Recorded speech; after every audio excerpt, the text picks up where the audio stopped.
Saludos muy cordiales eta ongi etorri denoi a Mundo.hoy, que les introducirá en el interior de la organización clandestina de Hamás, poco antes de que las urnas le dieran a su ala política la mayoría absoluta y el máximo poder para gobernar Palestina. Este movimiento social, religioso y político fue fundado en 1987 con el objetivo de destruir el Estado de Israel a través de la Guerra Santa o Yihad y recuperar los territorios de la antigua Palestina. El único acuerdo de paz que admiten es el cese de la ocupación judía, que de manera ilegítima ha usurpado sus tierras. Su fundador, Yassin, un maestro minusválido, comenzó proporcionando obras benéficas y educativas. Los militantes de Hamás se ocuparon de crear hospitales, escuelas, orfanatos, guarderías y una universidad islámica. Sus fondos les llegaban de la hermandad musulmana y de donaciones de los países árabes.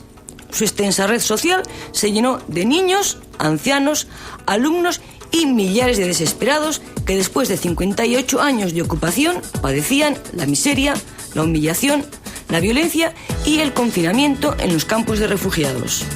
Una feligresía que no ha cesado de crecer y ha acabado llenando a rebosar las listas de espera para ingresar en las filas militares de las brigadas Al-Qassam, grupo armado que fabrica bombas, misiles y selecciona a los mártires que se inmolarán para cumplir su misión de liberar a su pueblo y entrar en el paraíso. Ariel Sharon castigó a Hamás eliminando a su líder y fundador Yassin. La revuelta palestina la sofocó destruyendo millares de casas de seguidores de Hamás, con detenciones masivas y el asesinato de 20 líderes de la organización islámica. Pero las autoinmolaciones aumentaban a pesar de que Estados Unidos y Europa incluyeran a Hamás en la lista de organizaciones terroristas.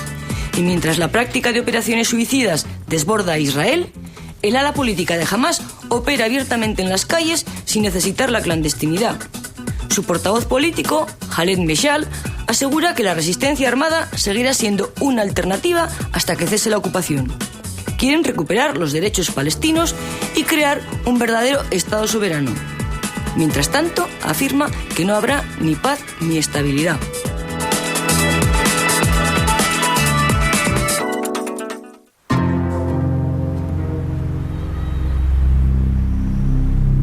Los militantes de Hamás vigilan constantemente para asegurarse de que este breve encuentro no sea detectado.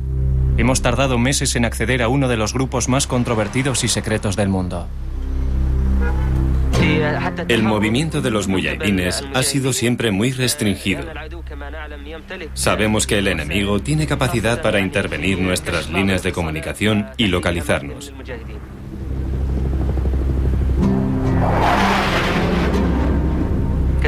Hoy sobrevuelan aviones de reconocimiento y F-16. A lo largo del pasado año, más de 20 de sus líderes fueron asesinados por los israelíes. Los israelíes amenazan con seguir asesinando y atacando en la franja de Gaza. Estamos en alerta máxima. A pesar de que sus líderes siguen siendo blanco de los ataques enemigos, la organización sigue creciendo y se perfila como una importante fuerza política. Días atrás, y a pesar de que sus líderes aún permanecen ocultos, Hamás ganó las elecciones municipales en Gaza y a lo largo de la orilla occidental. Este es un encuentro con un Hamás en evolución, en un momento en el que se está convirtiendo en un poder político cuya influencia va mucho más allá de la que le otorgan las armas.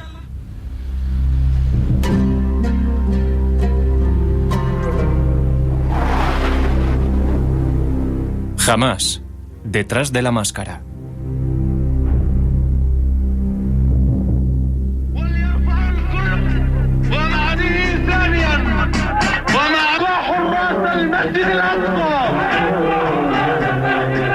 La masacre de Hebrón, en la orilla oeste, marca el comienzo de la segunda intifada en septiembre de 2000. A partir de ese momento, Hamás se alza en portavoz del movimiento de resistencia islámico. Con determinación implacable, Hamás ha convertido la lucha territorial de Palestina en guerra santa.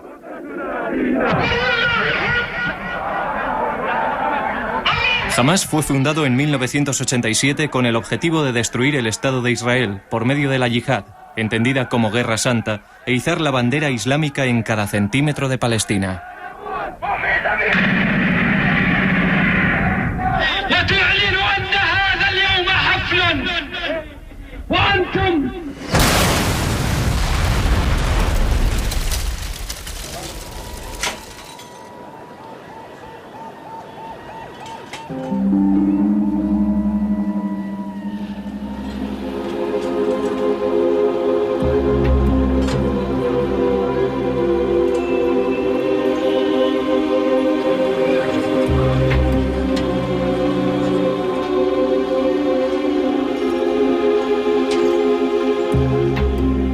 Desde su fundación, jamás se ha atribuido la autoría de más de 400 muertes de israelíes.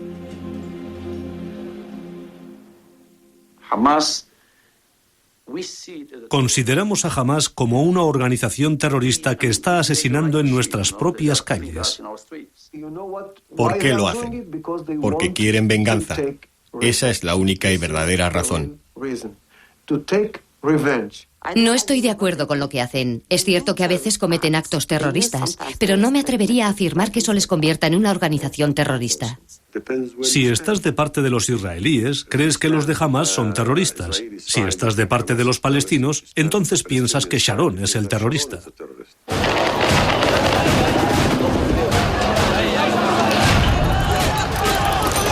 Años después de la intifada de Al-Aqsa, así se nos muestra la Franja de Gaza, con su dosis casi diaria de brutal violencia.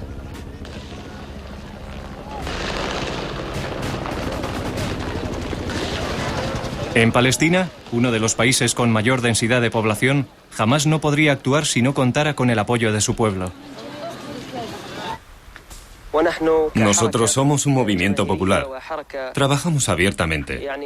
No podemos trabajar en la clandestinidad. La extensión de la Franja de Gaza no sobrepasa los 350 kilómetros cuadrados. Uno de los pocos naranjales que sobreviven nos brinda cobijo temporal. Tratamos de buscar respuestas. ¿Quiénes son las personas que se ocultan tras la máscara y de dónde proceden? ¿Qué puede significar en su futuro el constante crecimiento de la organización? No será fácil.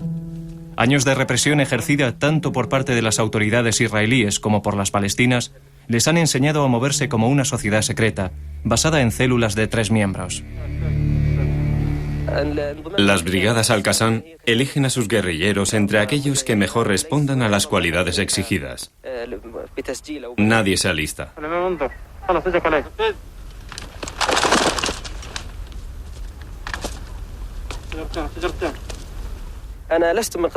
No soy de la Franja de Gaza. Vengo de un pueblo que fue ocupado en 1948. La mayoría de nosotros somos refugiados y algún día volveremos a nuestra tierra. Luchamos para desalojar al invasor y conservar nuestra dignidad.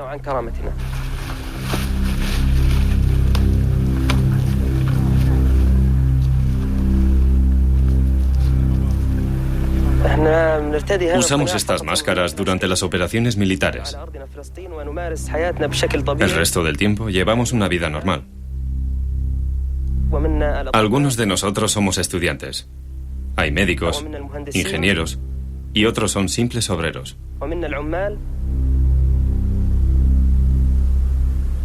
Yo soy universitario.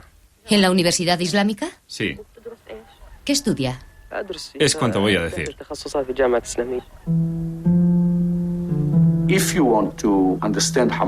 Para entender a Hamás, hay que pensar en él como en una forma de vida, que incluye a la yihad y lo que ello significa. Puedo afirmar que es un fenómeno muy peligroso. Hamás opera en Gaza y en la orilla occidental, pero Gaza es su verdadero hogar. Después de casi 4 décadas de ocupación israelí y empobrecida por corruptos líderes palestinos, Gaza es el caldo de cultivo perfecto para la desesperación y los alistamientos de Hamás. Esta es la casa del fundador de Hamás, Sheikh Ahmed Yassin. Yassin era un profesor de escuela discapacitado que creía que los palestinos no podrían recuperar la tierra que les vio nacer hasta que reencontraran su fe. Jamás, el movimiento de resistencia islámico no apareció de la nada. Jamás es la continuación de una tradición que ha acompañado durante muchos años a los palestinos y musulmanes. Es la hermandad de los musulmanes. La hermandad musulmana combinó a la perfección las obras benéficas y la educación religiosa. Enseñó el significado de la yihad, la lucha interna que los creyentes llevan a cabo para acercarse a Dios. Cuando fue necesario, convirtió la yihad en una lucha externa. Israel, por su parte, inmerso en su batalla contra Yasser Arafat y la OLP, legitimó las obras de caridad de Sheikh Yassin. Los israelíes no percibieron las actividades de Sheikh Yassin y sus seguidores como una amenaza, puesto que para ellos las instituciones religiosas y la religión en sí no fueron consideradas peligrosas hasta finales de los años 70. Mientras tanto, sus escuelas, orfanatos y guarderías se llenaron de alumnos. La Hermandad Musulmana fundó la Universidad Islámica de Gaza como parte de una extensa red social que hoy en día está totalmente enraizada en la población. Los fundadores de esta universidad fueron líderes del movimiento Hamás. No toda la gente de la Universidad Islámica es seguidora de Hamás. Hamás está en la calle. Toda la gente es Hamás. En las calles palestinas, Hamás goza de una enorme reputación popular y la gran mayoría está de acuerdo con Hamás y lo que hace. Todos los estudiantes que ve están dispuestos a morir o a hacer cualquier cosa para liberar a este país, porque todos vemos cómo mueren nuestros niños y nuestras casas son derribadas todos los días. Todos estamos de acuerdo con la resistencia. No somos animales. Morimos por las bombas, aplastados bajo los edificios. Padecemos depresión psicológica. Si yo viviera en libertad, no se me ocurriría convertirme en una bomba andante. No lo haría. Ayer mataron a una niña de 2 años. ¿Es esta la paz que quieren? Nosotros no la queremos. Para nosotros es mejor vivir luchando y seguir haciéndolo hasta la muerte.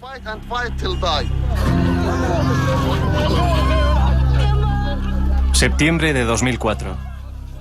En el 4º aniversario de la Intifada, Israel da inicio a la operación Días de Penitencia. Es un intento de castigar a Hamás, cuyos misiles han matado a 2 niños israelíes.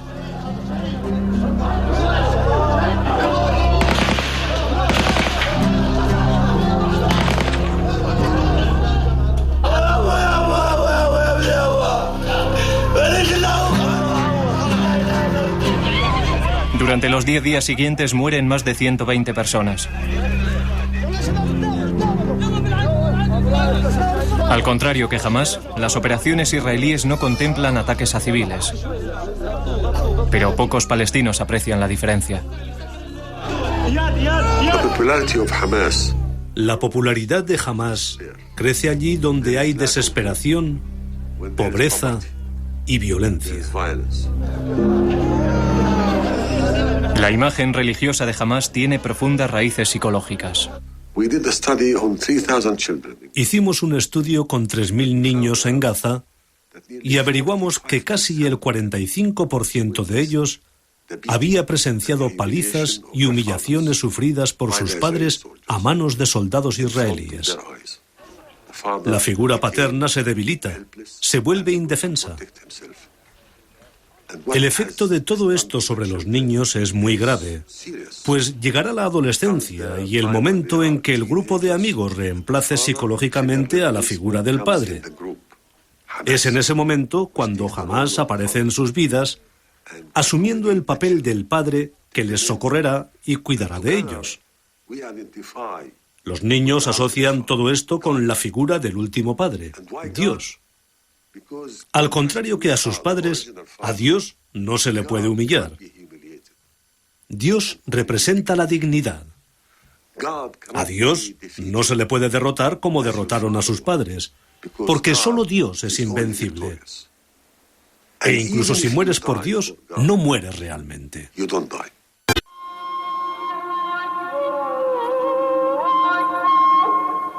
Los líderes de Hamás saben que corren peligro de muerte. Incluso durante la filmación de este documental han visto peligrar sus vidas. Las reuniones ya han sido concertadas y canceladas varias veces. Finalmente, después de muchos meses de negociaciones, se ha producido el contacto. Estos son los últimos 3 líderes de Hamás vivos en Gaza. Durante el último año han cambiado de residencia constantemente. El doctor Mahmoud al-Sahar es la cabeza visible de la Operación Gaza. Esta es su primera entrevista desde que permanece en la clandestinidad.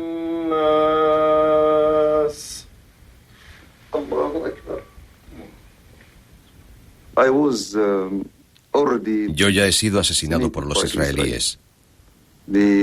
Atacaron mi casa e hirieron gravemente a mi mujer.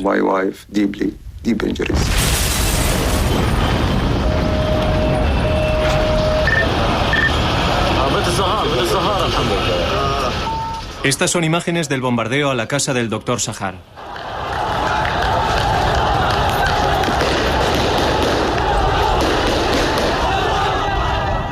Me hirieron en la espalda. Sufrí lesiones en la cara y en las costillas. Fue el principio de una cada vez más intensa campaña militar israelí denominada asesinato selectivo. En el ataque, los israelíes mataron a mi hijo mayor. E hirieron gravemente a mi hija. Además de su familia, otros 20 civiles sufrieron heridas.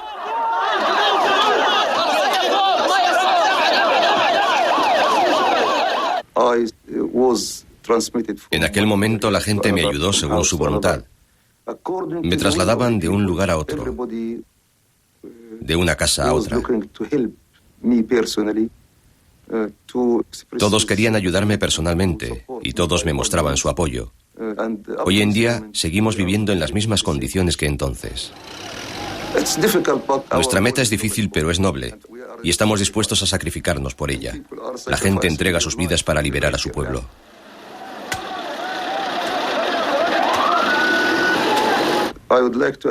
Quiero decir a todos que somos creyentes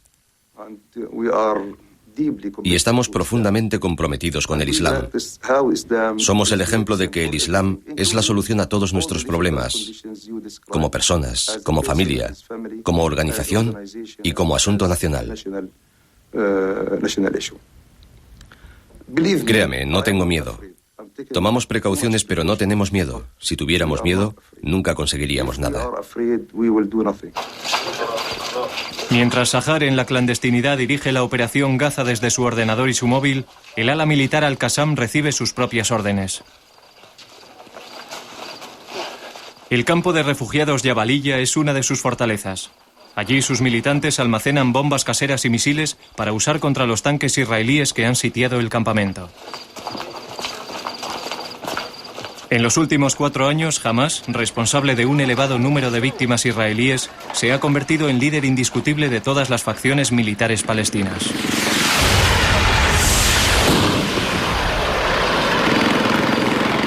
En el ataque nocturno, una bomba israelí mata al comandante de Hamás.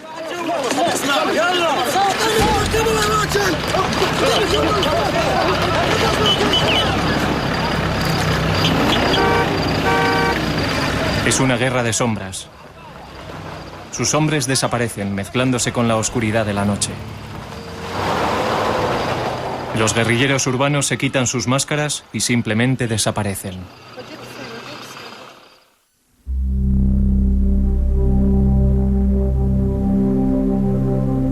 Esta historia de Palestina es la historia del desarraigo y la confiscación de su tierra.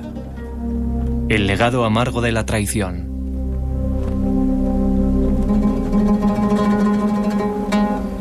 En 1948, los palestinos lo llaman Nakba, el desastre. Después de que los Estados Unidos decretaran la división de Palestina y la fundación de un Estado israelí, la guerra que siguió a aquella decisión ha dejado a 750.000 palestinos exiliados de sus hogares.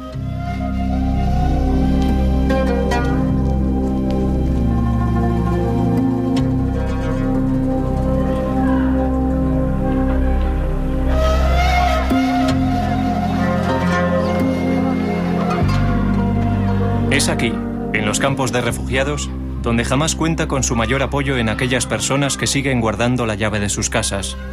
y anhelan volver a ellas.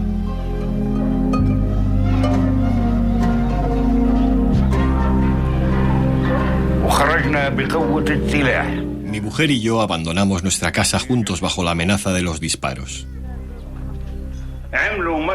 Hubo una masacre en nuestro pueblo. Mataron a 14 hombres. Les colocaron frente a una pared y abrieron fuego sobre ellos. La gente se marchó porque estaba aterrorizada. Cogimos a nuestra hija pequeña y abandonamos nuestra casa, dejando las puertas abiertas de par en par. No llevamos nada con nosotros, ni siquiera la llave. ¿Por qué me han obligado a abandonar mi tierra, condenándome a vivir como un refugiado?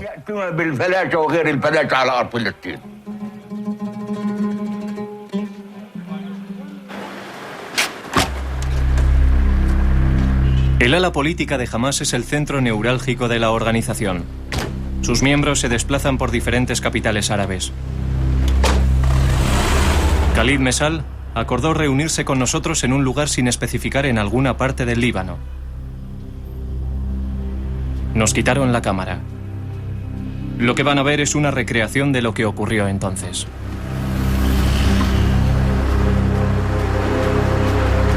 Otro líder de Hamás fue asesinado en Damasco solo 2 meses antes. Ahora el doctor Mesal es la fuerza motriz del movimiento, el que dicta la estrategia internacional. Sigo siendo un objetivo del Mossad israelí. Mesal casi murió en 1997 cuando agentes del Mossad que se hacían pasar por canadienses le inyectaron veneno. Ahora están presionando a Siria para que nos expulse. Es cierto que operamos en Siria, pero también nos desplazamos por otros países.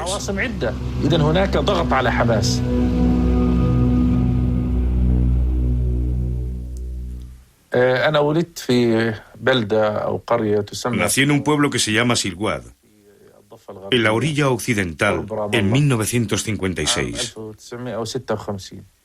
Viví en ese pueblo durante 11 años, hasta 1967, cuando estalló la guerra entre Israel y los países árabes colindantes.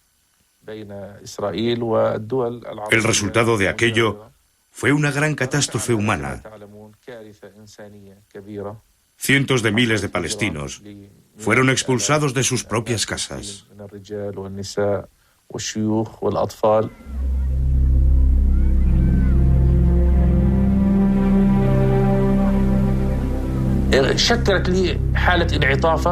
Para un niño de 11 años, aquello supuso un duro despertar a la realidad y un punto de inflexión.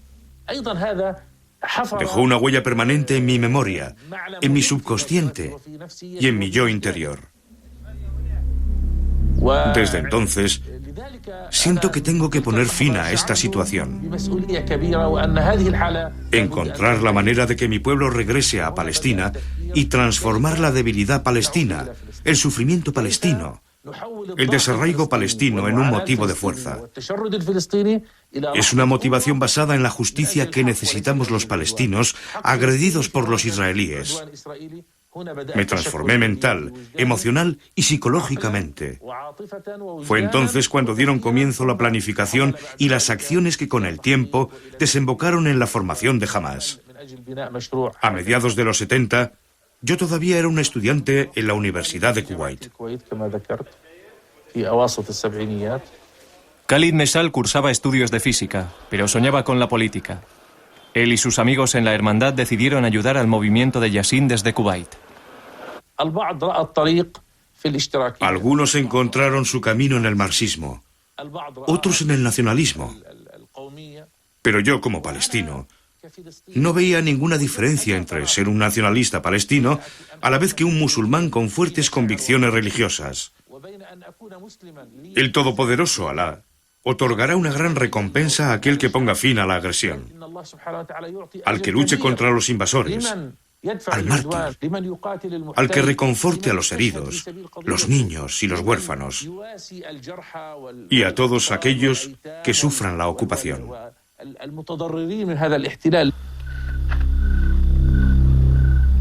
En diciembre de 1987, manifestaciones espontáneas desembocaron en un levantamiento popular que más adelante sería conocido como la Primera Intifada.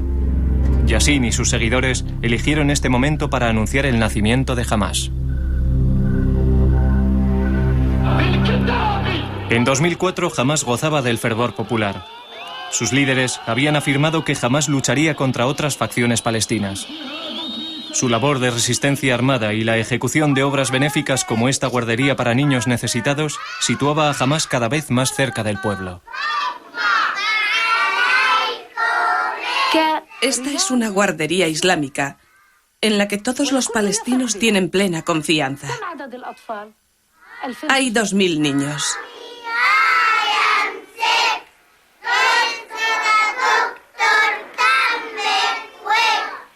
Hamás abraza el Islam.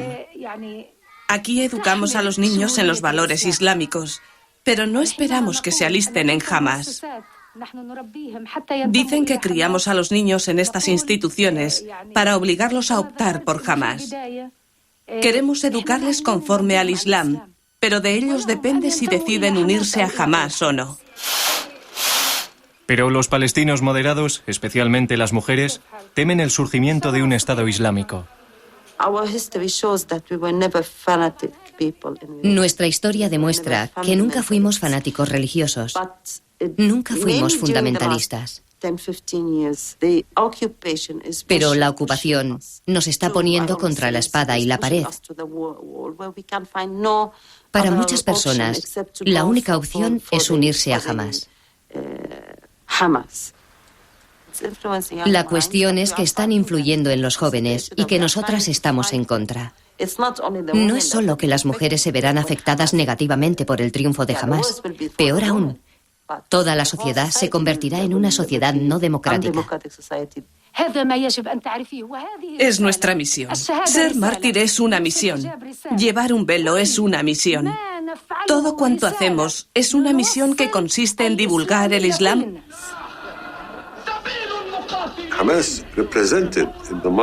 Para la población palestina, Hamás representa la resistencia, un grupo de fieles musulmanes incorruptibles. Cuando lo compara con las autoridades palestinas, con su corrupción y su mala administración, Hamás aparece limpio, sin mácula alguna. Por eso la gente piensa que son los buenos.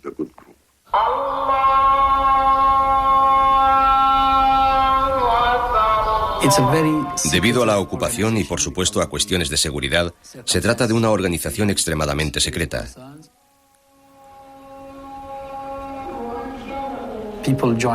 Para formar parte de ella, hay que integrarse en un reducido grupo de estudio donde se recibirán las enseñanzas básicas del Islam y donde a medida que progresen, los candidatos irán formando parte de grupos cada vez más cerrados. Se les imparten nociones de política y sobre el movimiento de liberación, hasta que superados todos los niveles, se convierten en miembros activos de Hamás.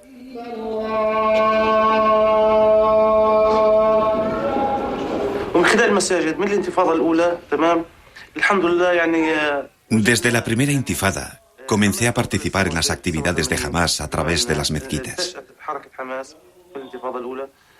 Pasé a formar parte del movimiento.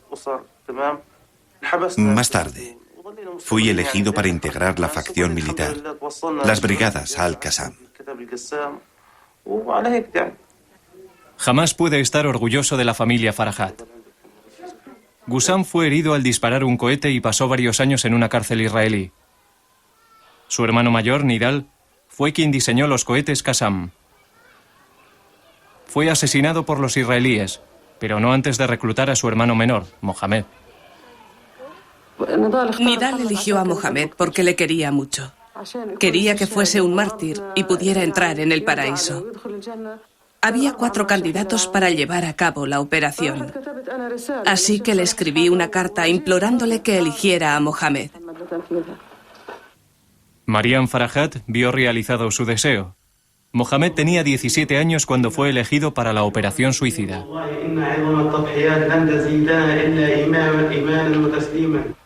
El día de la operación aguantaba sus lágrimas.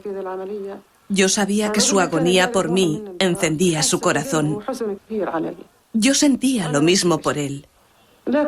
Pero los dos suprimimos nuestras emociones por el amor a Dios. Esta es la cinta de vídeo casera de su despedida.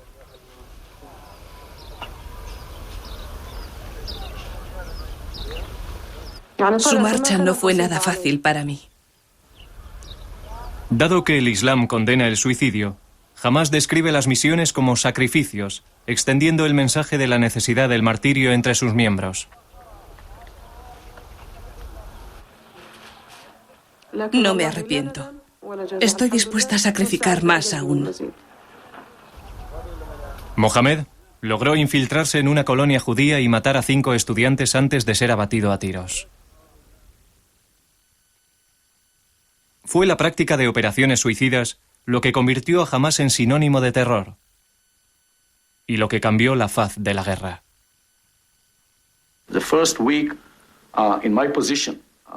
Durante mi primera semana como director de la Agencia Israelí de Seguridad, los israelíes fuimos agredidos brutalmente.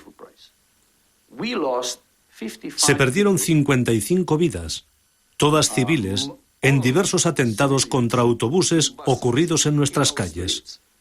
En menos de 2 semanas, 200 personas fueron heridas.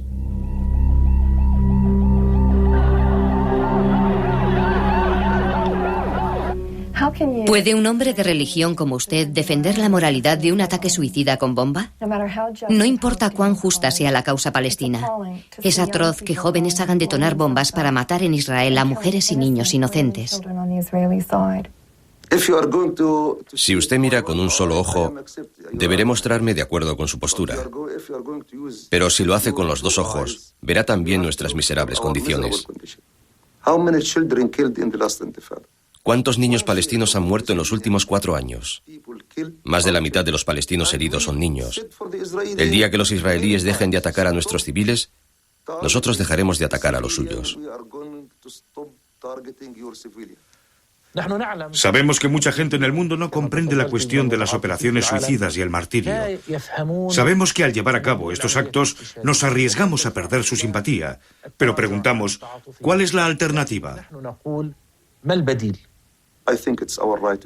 Creo que tenemos derecho a defendernos, a defender a nuestra gente y nuestros intereses nacionales de un invasor extranjero que dispone de todas las armas de destrucción para matarnos.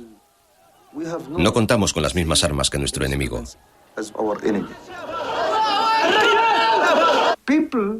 Nadie puede pensar que los integrantes de Hamás tengan tanta seguridad en sí mismos al enfrentarse a los helicópteros, a los aviones y a los tanques israelíes. ¿Por qué lo hacen entonces?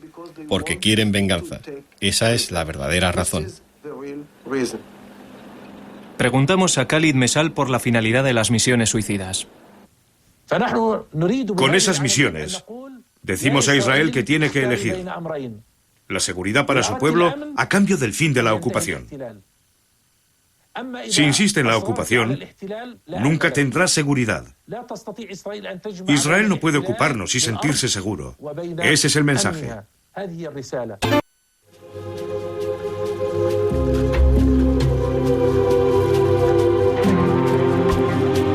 Este túnel que conduce a Israel es el único camino para aquellos palestinos que viven en Gaza y quieran cruzar a la orilla occidental para ver a sus familias. Hace unos meses, una suicida de Hamás hizo explotar aquí la bomba que llevaba.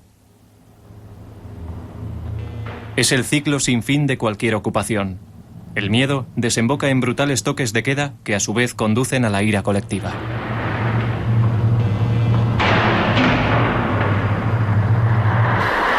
Sderot, un olvidado pueblo israelí cerca de la frontera de Gaza. Sderot permanecía al margen de los conflictos de Gaza, hasta que Hamás empezó a utilizar cohetes de largo alcance que ahora llegan hasta sus casas. Vivimos aterrorizados a todas horas. Creíamos que esas cosas no podían suceder aquí. Cuando oíamos caer un cohete, pensábamos que caía en zona abierta. Nunca pensamos que se convertiría en una tragedia para nuestra familia.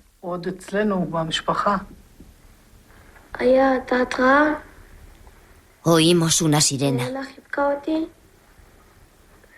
Nos abrazamos y oí la explosión. Después ella ya no se movía.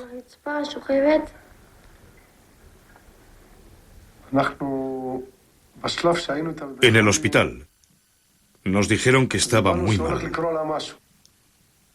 Murió enseguida. El Abucasis murió 3 semanas antes de celebrarse esta entrevista. Tenía 17 años. Era como un ángel. Durante 17 años y medio compartimos nuestras vidas con un ángel. Resulta muy difícil afrontar el hecho de que ya no esté con nosotros. Lo indignante es que estamos gastando millones de dólares en desarrollo, armamento y equipos de guerra. Mantenemos a los soldados y las bases militares. Y a pesar de todo, vienen ellos con un elemental trozo de tubo y matan a mi hija. Eso es lo que me subleva. Tenemos los medios a nuestro alcance para borrarlos de la faz de la tierra con solo apretar un botón. Nos enseñaron que en la guerra había que proteger las vidas de los civiles, pero ellos nos están matando. Quieren ver el exterminio de los judíos. Es gente sin religión, sin Dios. Solo se apoderan de trozos de tierra mediante el terror. Y si ellos creen que el terror es rentable, seguirán utilizándolo.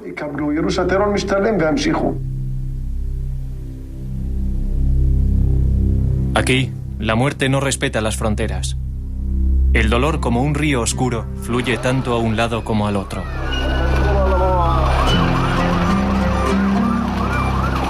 Poco después de la muerte de Ela, un tanque israelí disparó sobre un grupo de niños creyendo que se trataba de militantes de Hamas.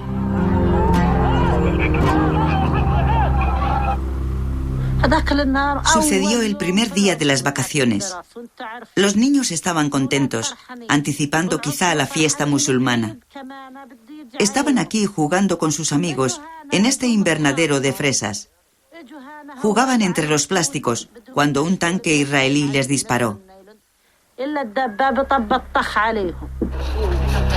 Mariam Yabem perdió a 5 de sus hijos. En total, 7 niños murieron aquel día, reventados por trozos de metralla mientras jugaban en el invernadero de fresas. Un niño murió más tarde en un hospital israelí.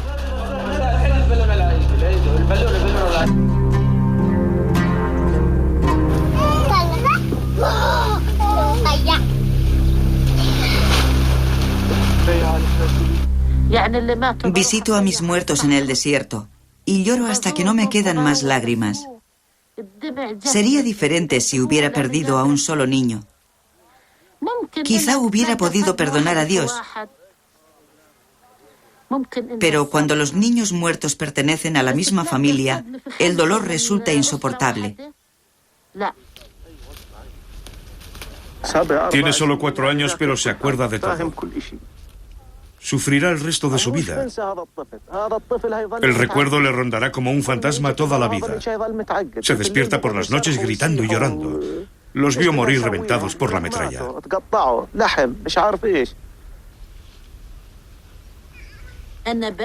Condeno todas las misiones de cobardes, sean israelíes o árabes. Utilizarnos como escudos humanos no es aceptable, ni por parte de los israelíes ni por parte de la resistencia. Estos actos de violencia carecen de la bendición de Dios. Solo son una matanza de gente inocente.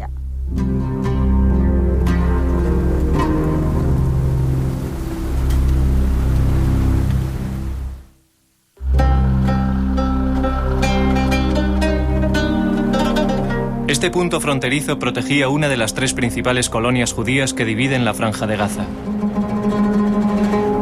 Para Israel, el coste de protegerlas era enorme, tanto en dinero como en vidas.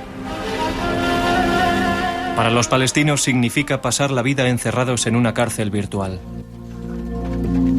1.600 hogares han sido demolidos aquí durante la campaña israelí contra los insurgentes palestinos.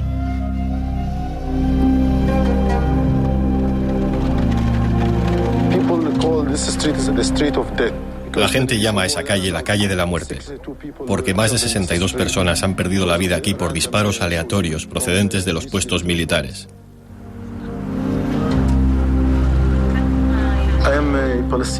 Soy un refugiado palestino. Mis padres nacieron en una pequeña aldea que ahora forma parte de Tel Aviv. Los israelíes mataron a mi padre en 1971, dejándome huérfano a la edad de 7 años.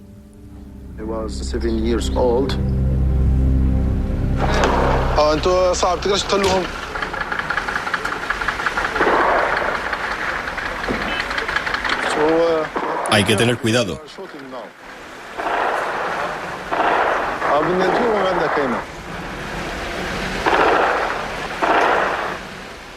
Este es el punto fronterizo israelí. Están disparando día y noche. Todos los edificios de Rafah están marcados por las balas. Muchos niños murieron en las escuelas.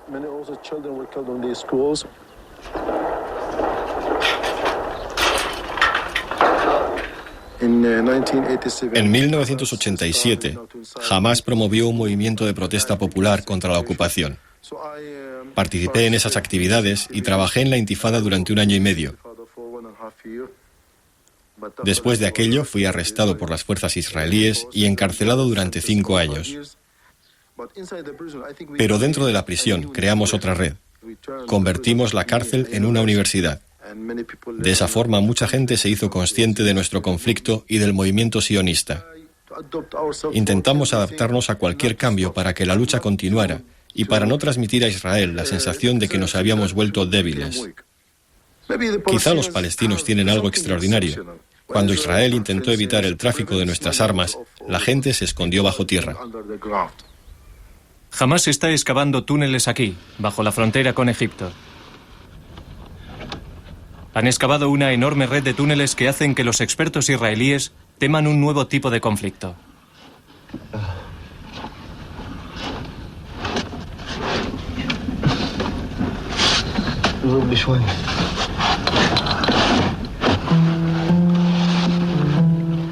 Israel teme que las armas de gran alcance lleguen a Gaza por esta vía. Han hundido más de 100 túneles este año, utilizando bulldozers para derribar todo aquello que pueda ocultarlos. Israel dijo que teníamos que derribar todas esas casas porque no quería que las utilizáramos para ocultar los túneles. Pero así tampoco nos paró. Ni siquiera cuando entran en zonas palestinas o incluso en nuestros poblados y los destrozan una y otra vez consiguen pararnos.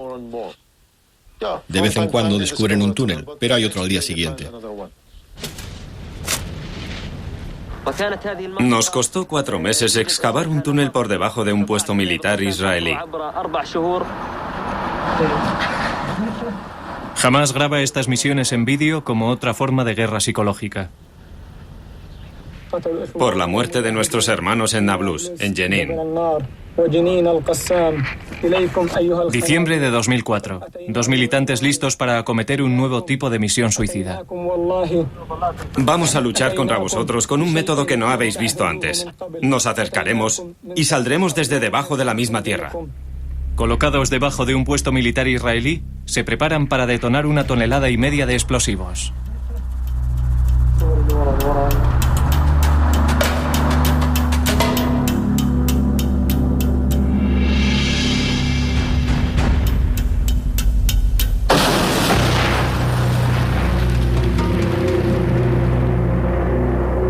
Este tercer ataque desde un túnel causa la muerte de más de 15 israelíes y plantea la siguiente pregunta a Israel.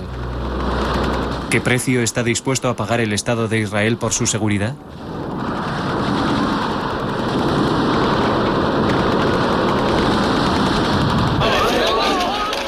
En febrero de 2004, el primer ministro israelí Ariel Sharon anunció un plan para abandonar Gaza.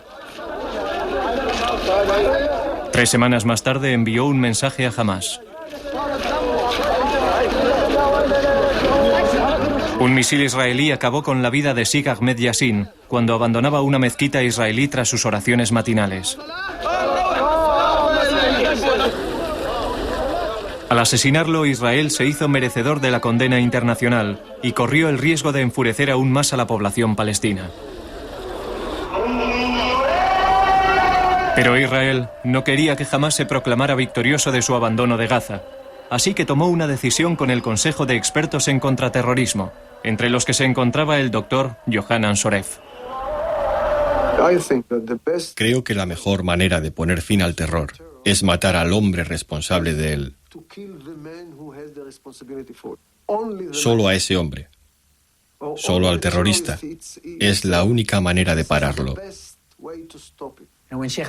Cuando Sheikh Yassin fue asesinado por los israelíes pensaron que se habían deshecho de un archienemigo. En realidad, su desaparición fue una bendición para Hamás. De repente, la organización se vio inundada con nuevos reclutas y más dinero del que precisaba.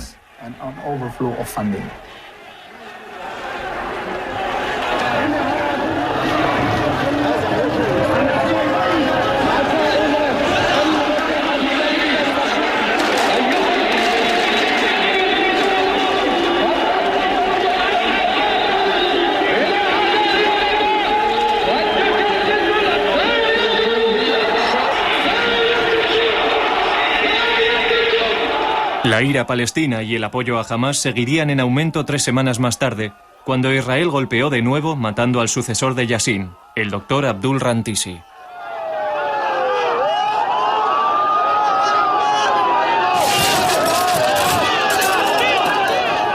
¿Cree que los asesinatos de Sheikh Yassin, Rantisi, así como los de otras personas, se pueden calificar de éxito estratégico? Creo que fue lo mejor para Israel. ¿Por qué? Porque el apoyo recibido por Hamás fue tan desproporcionado que le hizo sentir que formaba parte de la escena política árabe.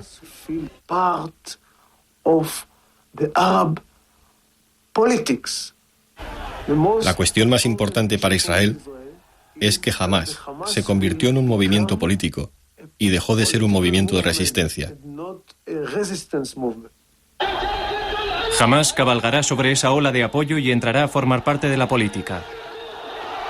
Con la muerte de Arafat 8 meses más tarde, la organización está bien colocada para asumir el poder. Pero no promete que vaya a abandonar la resistencia armada.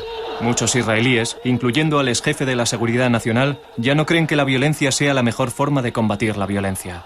Hamás es la respuesta idónea del pueblo palestino cuando los procesos de paz fracasan. Cuando el pueblo palestino se siente traicionado por nosotros, los israelíes, o por la corrupción de los líderes palestinos. No existe ninguna otra razón para su existencia. Pero si los palestinos ven que hay esperanza, entonces jamás perderá su poder.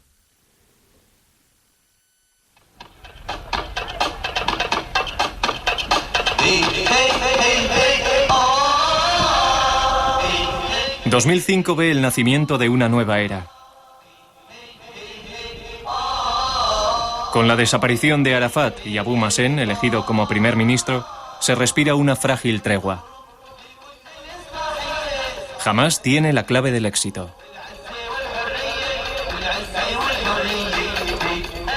De todos es sabido que los líderes más destacados de Hamás fueron asesinados o arrestados por los israelíes. Pero Hamás es como la hierba, siempre renace. Hamás ha obtenido una importante victoria en las elecciones municipales y ahora compite en la carrera hacia la política nacional. Tal y como están las cosas en la actualidad, Hamás debería formar parte del próximo gobierno en Palestina. Cuenta con una gran popularidad, gracias a la cual ha arrasado en las elecciones municipales. Pero todo esto plantea a Hamás una pregunta estratégica. ¿Debe formar parte del proceso de paz? ¿O debe continuar siendo un grupo militar ilegal que obra fuera de las normas aceptadas hoy día? De una forma u otra, Hamás se ha convertido en un importante protagonista en la región, un protagonista que ahora tendrá que rendir cuentas a la comunidad internacional. El propio gobierno estadounidense, el que puso nuestros nombres en la lista de los terroristas más buscados, el que vuelve a la gente en nuestra contra, tiene ahora un gran interés en reunirse con nosotros. Ha intentado ofrecernos un lugar en la política a cambio de que pongamos fin a nuestra resistencia. Al parecer, incluso Israel mantiene negociaciones con Hamás que no se hacen públicas. Pero Khalid Meshal jura que la resistencia armada seguirá siendo una alternativa hasta el cese de la ocupación, y no duda en dirigirse a sus seguidores en Damasco desde su teléfono móvil. Anunciamos que la victoria de Hamás es la victoria de todos. Porque nosotros, tanto como palestinos como miembros de Hamás, sabemos que tenemos el reto de dos formidables principios: resistir la ocupación y defender a nuestra gente. Ningún líder después de Arafat, no importa quién sea, puede hacer la paz con Israel sin recuperar los derechos palestinos, sin la tierra palestina, sin el derecho de poder volver, sin Jerusalén, sin desmantelar las colonias, sin que los palestinos adquieran una verdadera soberanía, construyendo un verdadero Estado y disfrutando de verdadera libertad. No puede haber ni paz ni estabilidad. Pero se percibe un cambio. Hamás, inmerso en el proceso de reescribir su discurso original, ya no habla de liberar cada centímetro de Palestina. Por lo menos de momento. Ahora estamos preparados para fundar un Estado independiente, un Estado purificado en cualquier lugar de Palestina. Pero eso no significa que vayamos a evitar que nuestros descendientes consigan sus metas. ¡Tu líder es Alá! ¡Tu líder es Alá! ¡Tu modelo el profeta! ¡Tu camino es la yihad! ¡Tu deseo más anhelado es morir por Dios!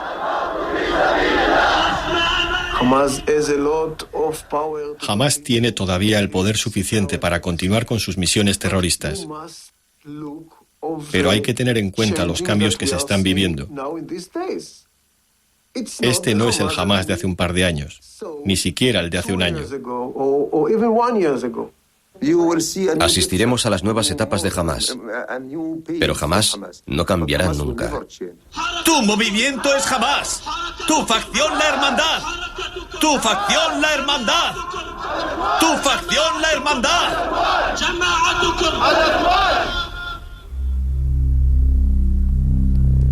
Hamás contempla la situación a largo plazo. Inmerso en métodos políticos, sociales o militares, su causa sigue siendo la misma. Y a su sombra, la infantería del futuro espera.